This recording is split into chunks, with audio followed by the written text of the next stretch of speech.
सभी को मेरी स्नेह भरी नमस्कार। ठंड बढ़ चुकी है। उत्तरी भारत में पहाड़ों पर खूब बर्फबारी हो रही है। धुंध का भी प्रकोप बढ़ेगा। पौष का महीना 8 दिसंबर से शुरू हो जाएगा, जो कि 6 जनवरी तक रहेगा। कुदरत का ये फिनोमिना है। हर साल यही ठंड का दौर हमेशा आता है दिसंबर के महीने में। कोई अलग बात नहीं है। हर बार ही लगता है कि भी इस बार ठंड जरा ज्यादा है।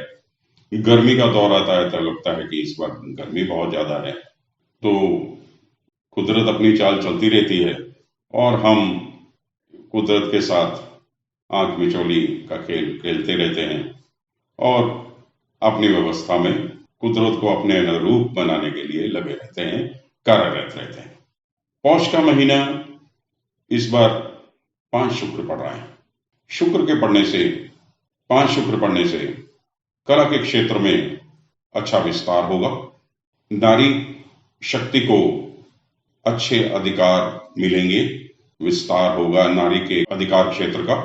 जैसे कि हम देखते ही हैं, एमएलए या निकाय चुनाव में सब जगह नारी के लिए सीटें आरक्षित कर दी गई हैं और नारियों की संख्या में वृद्धि हो ही रही है शनय शनय। तो दिसंबर का महीना विशेष है नारी शक्ति को शक्ति प्रदान करने के लिए। पड़ोसी देश पाकिस्तान उथल पुथल बनी हुई है। अन्य भी पड़ोसी देशों में भी कोई हालात भिन्न नहीं है।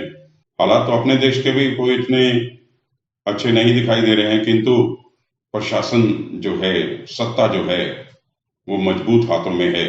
इसलिए परिस्थितियां विकट होते हुए भी उन्हें संभालने में सक्षम सरकार मौजूद है और इसका परिणाम रहा उपचुनावों में सत्तारूढ़ बीजेपी को अच्छी सफलता मिली और हिमाचल में भी भारतीय जनता पार्टी की सरकार दोबारा बनती हुई दिखाई दे रही है और जय ठाकुर जी अच्छे बहुमत से जीतते हुए दिखाई दे रहे हैं। संसद का शीत सत्र भी शुरू होने वाला है। दिसंबर महीने में शीत सत्र भी चलेगा, जिसमें कि जनसंख्या नियंत्रण और समान नागरिक संहिता जैसे बिल पेश होते हुए दिख रहे हैं। जन कल्याण की योजनाएं चलती रहेगी। जन कल्याण की योजनाओं का विस्तार होगा। आर्थिक स्थिति देश की सुदृढ़ है, मजबूत है और आगे भी बेहतर विकास होता हुआ दिखाई दे रहा है। तो कुल मिला के सत्ता पक्ष की मजबूती और विपक्ष का पस्त होना, जिस वजह से देश आगे बढ़ेगा। अब हम चर्चा कर लेते हैं इस माह में पड़ने वाले विशेष पर्व और त्योहारों की। 3 तारीख को गीता महोत्सव, गीता जयंती मनाई जाएगी। जैसे कि कुरुक्षेत्र में 1 से 3 तक गीता महोत्सव मनाया जाएगा। 3 तारीख को ही डॉक्टर राजेंद्र प्रसाद, हमारे आजाद भारत के प्रथम प्रधानमंत्री की जयंती मनाई जाएगी। 7 तारीख को अन्नपूर्णा जयंती, दत्तात्रेय जयंती।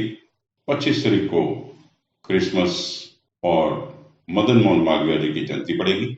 26 तारीख को पंजाब के फतेहगढ़ साहब में जोड़ मेले की शुरुआत होगी। 29 तारीख को गुरु गोबिंद सिंह की जयंती पड़ेगी। 8 दिसंबर को पूर्णिमा और 23 दिसंबर को अमावस पड़ेगी। तो ये कुछ मुख्य पर्व और त्योहार हैं। इसके अलावा अब हम ग्रहों की स्थिति भी देख लें कि ग्रह किस दिशा में आगे बढ़ रहे हैं। सूर्य वृश्चिक राशि में चल रहे हैं मासारम में और 16 तारीख को धनु में प्रवेश कर जाएंगी। 16 तारीख को सूर्य की धनु संक्रांति होगी। मासारम में चंद्रमा कुंभ राशि से ही अपना यात्रा आगे शुरू करेंगे। मंगल वृष राशि में वक्री चल ही रहे हैं। बुध वृश्चिक राशि में मासारम में शुरुआत करेंगे और 2 तारीख को धनु राशि में प्रवेश कर जाएंगे। बुध की चाल थोड़ी काफी उतार चढ़ाव भरी है, क्योंकि बुध बहुत तेज चलने वाले ग्रह हैं। इसलिए कुछ कई बार इतनी स्पीड पकड़ लेते हैं, सूर्य से आगे निकल जाते हैं, तो फिर इन्हें पकड़ के पीछे लाना पड़ता है, फिर यही वक्री हो जाते हैं। तो कहने का तात्पर्य है कि बुध सबसे ज्यादा वक्री होने वाले ग्रह हैं, सूर्य के नजदीक होने के चलते और चंद्रमा के बाद सबसे चंचल ग्रह होने के चलते ये काफी उत्पाती माने गए हैं। अब 2 तारीख को धनु में जाएंगे और 27 को मकर में चले जाएंगे और 29 को वक्री हो जाएंगे। अब देखिए, जैसे ही मकर में गए तुरंत वक्री हो गए 29 तारीख को, और 30 तारीख को फिर वापस धनु में आ जाएंगे। तो बुध की चाल काफी इंटरेस्टिंग है इस बार। बृहस्पति पूरा महीना मीन राशि में ही रहेंगे, बृहस्पति मार्गी हो चुके हैं, और शनि मकर राशि में ही विचरण करेंगे मार्गी चाल से चलते हुए। शुक्र वृश्चिक राशि में मासारंभ में और 5 तारीख को धनु में प्रवेश कर जाएंगे, और महीना खत्म होते होते 29 दिसंबर को मकर राशि में प्रवेश कर जाएंगे। राहु मेष राशि में ही रहेंगे और केतु तुला राशि में। तो ये ग्रहों की स्थिति है। अब इससे आगे हम शुरुआत करते हैं अपने मासिक राशिफल की। मकर राशि, राशि पर से ही लगन से ही राशि पर से ही मकर के शनि चल रहे हैं, गुजर रहे हैं, और तीसरे भाव बृहस्पति स्वग्रही, ये दोनों स्वग्रही ग्रह आपको बहुत बल दे रहे हैं। बहुत परिस्थितियों से जूझने के लिए आपको ये 2 ग्रह ही काफी आपकी बेड़ा पार लगाते हुए दिखाई दे रहे हैं। बृहस्पति मार्गी हो चुके हैं, तो तीसरा भाव भाई बंधुओं से लाभ होता हुआ दिखाई दे रहा है। पराक्रम और पुरुषार्थ से धन लाभ होता हुआ दिखाई दे रहा है। जीवन साथी से कोई मनमुटाव होगा, कुछ होगा, तो वो भी अब सुलझने का समय आ गया है। जिनकी शादी नहीं हुई उनके लिए भी शादी का समय आ गया है। शनाइयां जल्दी बजने वाली हैं इन लोगों के लिए। जिनके रिश्ते नहीं हुए हैं उनके लिए भी समय बहुत बलवान है। तो जब तक बृहस्पति मीन में है, ये 2-3 महीने के अंदर अंदर जीवन साथी की तलाश खत्म होती हुई दिखाई दे रही है, और बृहस्पति आपको धन धान्य भी करेंगे।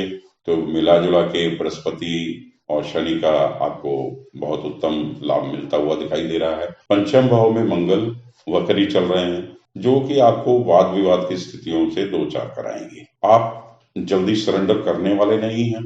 बहसबाजी नुकसान पहुंचा सकती है, क्योंकि केंद्र में 3-3 पापी ग्रहों का योग बना हुआ है। राशि पर से शनि गुजर रहे हैं, चौथे राहु और 10वें केतु। अब चौथे राहु माता के लिए चिंता का विषय बने हुए हैं, 10वें केतु पिता के लिए चिंता का विषय बने हुए हैं। जॉइंट पेन, सर्दियों में जोड़ों का दर्द वगैरह, ये सब काफी परेशान करता है। मकर राशि वाले जातकों के लिए ये समय खास तौर पे अपना और अपनी माता के लिए ये समय उनके स्वास्थ्य पे ध्यान देने का है।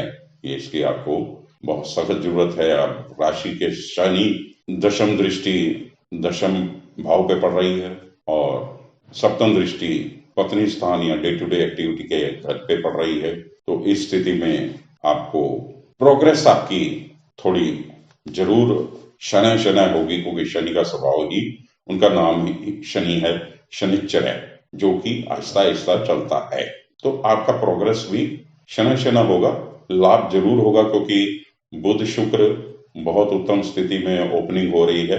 फिर शुक्र वह भाव में जरूर जाएंगे, किंतु आपको लग्जरी पे खर्चा कराएंगे, आराम मिलेगा आपको। चंद्र अष्टम की स्थिति 14, 15 और 16 3 दिन पड़ रही है। अब चंद्रमा जब अष्टम में जाएंगे, उस पर राहु की दृष्टि पड़ेगी चौथे भाव से, तो चंद्र अष्टम में चंद्रमा पीड़ित हो जाएंगे। तो इस स्थिति से बचने के लिए आपको चंद्र को बल देना होगा, शिवालय जाना होगा, शिव जी की उपासना करनी होगी, 3 अक्षरी ओम नमः शिवाय का जाप करना होगा, अवश्य लाभ होगा।